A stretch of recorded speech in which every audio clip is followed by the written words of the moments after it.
Hi everyone, welcome back to my channel. This is part 5 of the Theodore Robert Bundy series. This is Escalation. So if you haven't watched parts 1 through 4, this is time to push the pause button, check them out, and we'll be right here. And the disclaimer, these are true crime videos, they're not made for children, and they do contain sensitive subject matter. Viewer discretion is advised. The time between abductions was lessening. Ted was luring the girls and using his briefcase and crutches routine to appear helpless. One of his psychology teachers will later feel guilty for having brought up the fact or looking into how people respond to folks who have injuries, and that maybe he gave Ted the idea somehow. Of course, the guy wasn't talking about how to lure people, but it was almost like looking at how people respond in situations where people were injured and used the crutches and the sling as an example. A half hour before Georgeann Hawkins will be abducted, another girl on the University of Washington campus had been confronted by a man, matching Ted, with a cast on his leg, and that girl was on her way to Beta Theta Pi fraternity at about 12:30 at night, and she recalled, quote, "I swear he dropped that briefcase every 5 seconds." So she carried it for him as far as the frat house, and then she said she had to go inside, and an hour later when she left, he was gone. And then if you remember from part 4, we have the account from Phyllis Armstrong. It just happens to turn out that Phyllis was a friend of Georgeann. Georgeann went by George, and Phyllis reported her incident back in 1974 after this happened, so it wasn't like one of those people that comes forward 20 years later. Phyllis saw a man outside the Beta house using crutches and carrying a gas can, so she carried the gas can to the parking lot for him where he had his VW parked, and he asked her to help him with his VW that wasn't running right, and she declined and left. And this is the map of the alley. If you ever want to stop and look at it, you can just hit the pause button. So it was June 11th, 1974, and Georgeann Hawkins, age 18, is at the University of Washington. By the way, this location is 3 blocks away from Liz's place. Georgeann was pretty, brunette, 5'2", 120 pounds. She was a freshman who lived on campus at the Kappa Alpha Theta sorority. So she and a roommate, Laura, left a party early after drinking a few glasses of beer, and they parted at the end of Greek Row. George had a Spanish exam the next day, and everybody was basically studying for their finals. So she walked to her boyfriend Marvin's fraternity house at Beta Theta Pi to say goodnight. She stayed for a short while, and then she left out the back door alley. And while she was walking out, she spoke to Dwayne, who was leaning out of the frat house window. And, many people saw her and spoke to her on the short way back to her place. Her last words to Dwayne were either adios or hasta luego, essentially goodbye. And there was only like 300 feet where she was in a lit alley walking down the middle where the light was good. 3 sororities and 3 frat houses backed up to this alley, and she disappeared 40 feet from her door. Everything was well lit except the carport of her sorority house. You can see the picture here, and I think that floodlight that circled there had been removed from its socket. Seattle Police Detective Herb Swindler said they were completely baffled as to how she disappeared within essentially 20 feet. And of course, just like the other abductions, you have the police coming onto the scene, trying to interview people, looking for her, the searches. And even in this article of June 13th, they mentioned the disappearance of Linda Ann Healy, so they're starting to put it together. So let's play the game. Where was Ted? Well, according to the FBI's timeline, they believe he abducted Georgeann Hawkins from the alley behind the Kappa Alpha Theta sorority house. He'll go on to charge gas at a standard station not too far away. He'll also be coming back to the abduction site, picking up evidence. Years later, leading up to his execution, Ted will confess to her murder. He admits to using the leg in the cast crutches ruse, to carrying a briefcase as well, and that he admitted that halfway down the block he asked her for help with his briefcase. He lured her to his car. He had her place the briefcase in the passenger seat, and then he struck her with a crowbar. He hit her so hard that he knocked her out of her shoes and her earring fell out. He admitted to handcuffing her, shoving her in the passenger seat, and driving off. And then he'll later recount being able to ride his bike through the police crime scene security detail at the University of Washington in order to pick up evidence right off the ground without the police noticing. Ted will later tell Robert Keppel how she regained consciousness as they were driving along, and he said, "It's not funny, but it's kind of odd the things people will say under those circumstances." And she said that she thought she had a Spanish test the next day, and she thought that I had taken her to help tutor her for the Spanish test. It's kind of odd thing to say. So obviously she had a severe concussion, and he told Robert Keppel, "The long and short of it was that I again knocked her unconscious and strangled her and drug her into about 10 yards into a small grove of trees that was there." He asked Ted what she was strangled with, and he said cord. He said an old piece of rope. He did his usual thing with the body, and then he packed up his car. He said it was almost dawn. The sun was coming up, and then he went through his quote-unquote usual routine. I went through this routine where I was just absolutely shocked, kind of scared to death, shocked, horrified. I went down the road throwing everything that I had, the briefcase out the window, throwing the briefcase, the crutches, the rope, the clothes, just tossing them out the window. And then Keppel asks Ted if there's anything about her that he could tell him that maybe only Ted would know or that the police would know. And then Bundy replied with, "I mean, the Spanish test is pretty darn good if you ask me. That's what she said. Unless she was hallucinating. She said everybody called her George." "George?" he asks. Ted says, "That's what she said.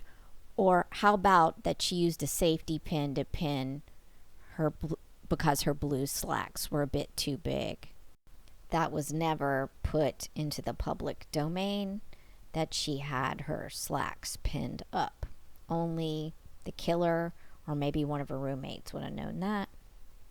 So by June 14th, the police began linking the abductions, and I had a supplemental report that I downloaded from Thurston County archives, and they were tying all the Washington cases together, but for some reason, with literally hundreds of articles that I've clipped, I can't find it. Ted worked at the Department of Emergency Services at this time, and this is from the file talking about which days he was off, which days he was sick. Like on June 24th, he called in sick. June 1st, he was off without pay, and now we're coming up to Lake Sammamish. But first I want to talk about on July 4th, there was a missing persons conference at the Evergreen State College. Remember where Donna Gale Manson went missing from?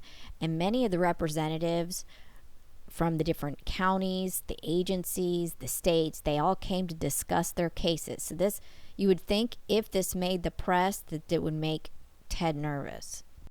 Sorry, I mean to say it did make the press, but I'm not sure if Ted saw it. He probably did. I'm sure he was obsessively watching all the press coverage.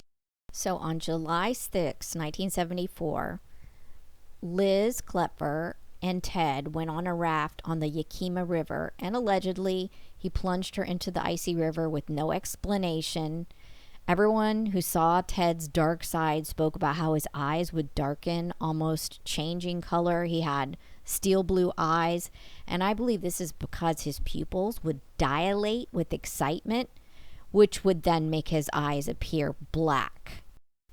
Then on July 7th, the next day, Ted told Liz he'd been at Lake Sammamish and that the raft trip didn't go well. And Ted had taken another girl with another couple, but he didn't tell Liz about the other girl. He allegedly untied the rope that connected the other girl's tube to the raft, and allegedly she couldn't swim. He also untied her bikini top, exposing her breasts to the others. And it didn't go over well, and he didn't tell his girlfriend Liz about this. And if I have any portion of this date wrong, I apologize, but I believe that's how that day went. But Lake Sammamish left a bad taste in his mouth. So let's play Where's Ted? Well, it's the 14th, the day of infamy, and he basically doesn't go to work. He has been off sick on the 12th. On the 13th, he writes a check. On the 14th, they believe he does what I'm going to get into. And then he takes off sick for the next 2 days, and you're kind of going to know why. July 14th, Lake Sammamish, Issaquah. That's in East Seattle. 40,000 people were at the lake that day. And the park had a concession stand, it had changing rooms, and it was just a rare sunny day in Seattle, 90 degrees. And starting around 11:30 a.m., Ted approached at least 5 women at the park with a cast on his arm or a beige sling, needing help loading his sailboat onto his car, which was a brown Volkswagen. He was wearing a white t-shirt, tennis shorts, socks, tennis shoes, and using his real name. And Ted told one girl he hurt his arm playing racquetball and that the boat was, quote, up at my folks' house just up the hill, but she didn't go with him. He finally approached Janice Ann Ott of Issaquah, and Janice was sunning herself in her black bikini, and she was approached by a Ted. And Janice was a King County probation officer for juvenile court. A coworker called her, quote, the most respected probation officer in King County, end quote. Her husband, James, attended medical school in California, and he was at that time attending a work-study program on prosthetic devices. Janice worked while her husband pursued his medical degree.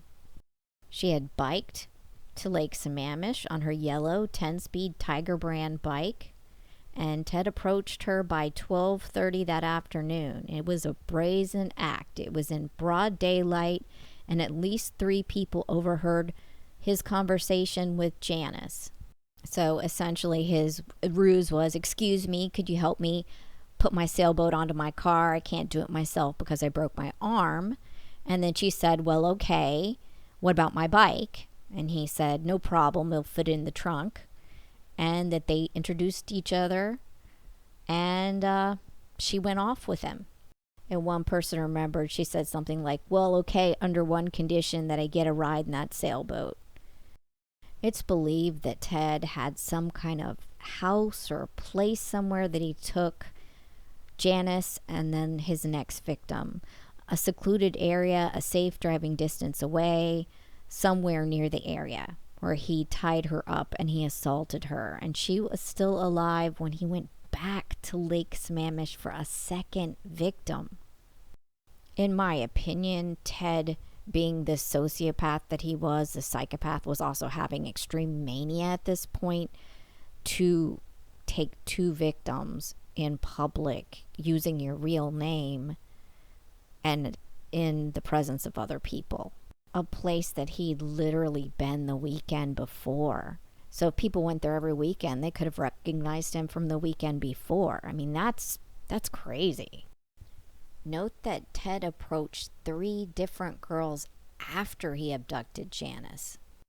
So Ted went back to Lake Sammamish, and Denise Naslin was there. Denise was a smart girl. She finished high school early. She was 5'4", 110 pounds, and she worked as a part-time secretary.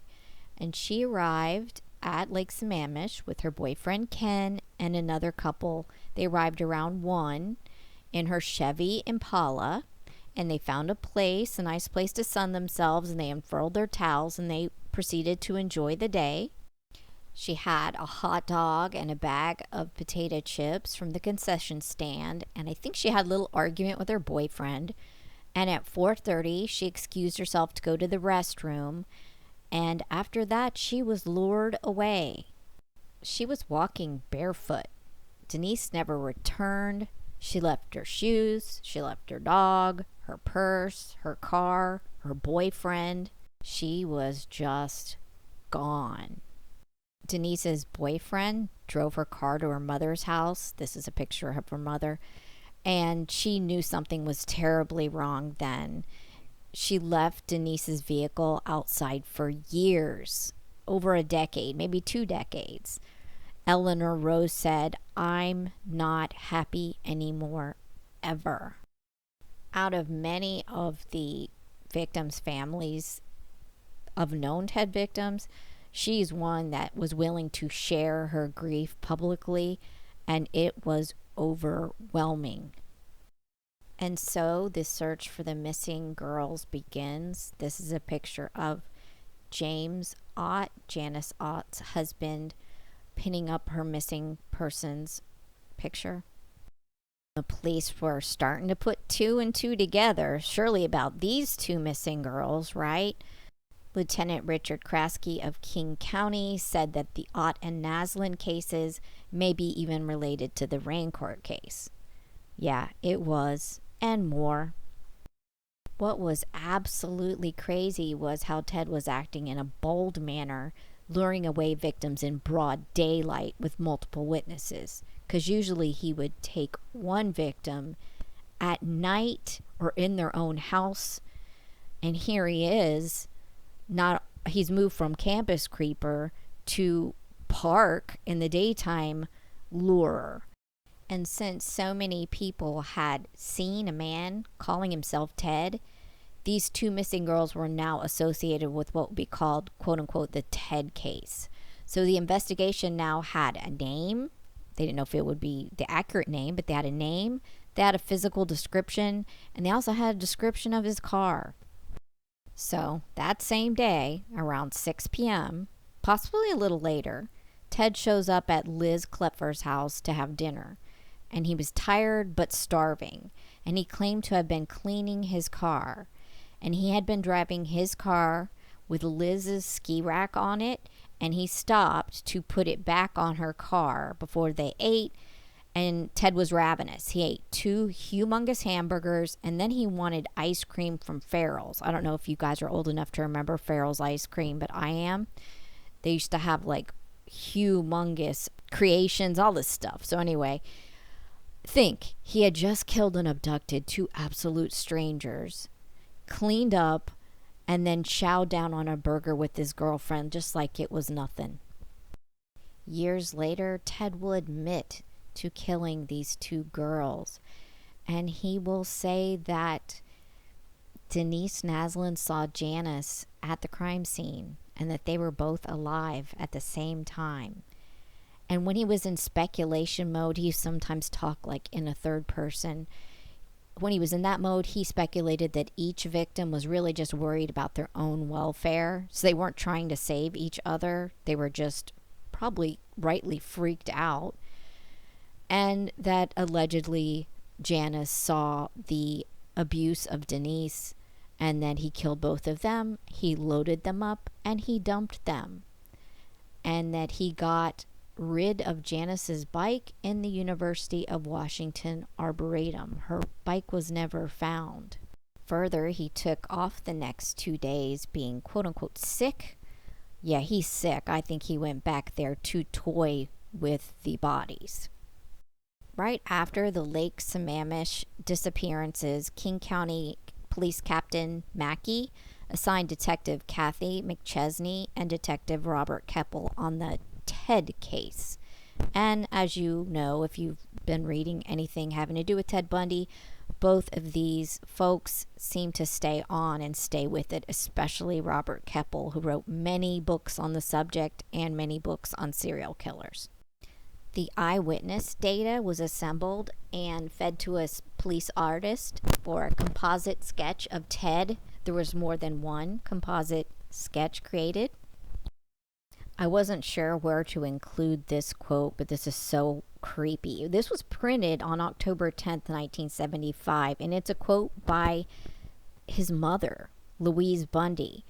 And she was asked if Ted had ever mentioned the missing girls.